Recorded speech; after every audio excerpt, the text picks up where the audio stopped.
नमस्ते प्रणाम। देखिए मेरी बहन आपको एक बहुत सुंदर कजरी की सुनानी कैसा लगा बताइएगा।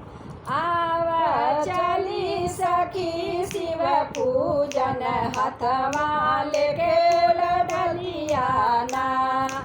आवा चली सखी शिव पूजन हथवा लेके फूल डलियाना।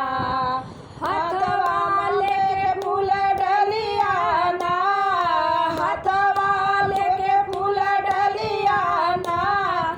आवा चली सखी शिव पूजन हथवा लेके फूल डलियाना। आवा चली सखी शिव पूजन हथवा लेके फूल डलियाना।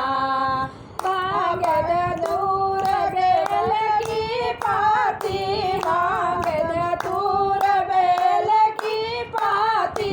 शिव के चढ़ाई बना। शिव के चढ़ाई बना। आवा चली सखी शिव पूजन हथवा लेके फूल डलियाना। आवा चली सखी शिव पूजन हथवा लेके फूल डलियाना। हर हर हर शिव के नहवऊ बई। हर हर हर शिव के नहवऊ बई। शिव के नवाई बना। अरे शिव के नवाई बना। आवा चली सखी शिव पूजन हथवा लेके फूल डलियाना।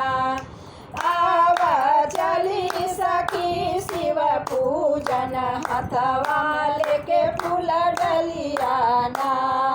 गंगा जी से जल लागे। गंगा जी से जलवाला के चरण दवाई बेना। चरण दवाई बेना। आवा चली सखी शिव पूजन हथवा लेके फूल डलियाना। आवा चली सखी शिव पूजन हथवा लेके फूल डलियाना। शिव के अपने नाई सही में भजनियाना। शिव के अपने मनाई गई में भजनियाना। आवा चली सखी शिव पूजन हथवा लेके फूल डलियाना। आवा चली सखी शिव पूजन हथवा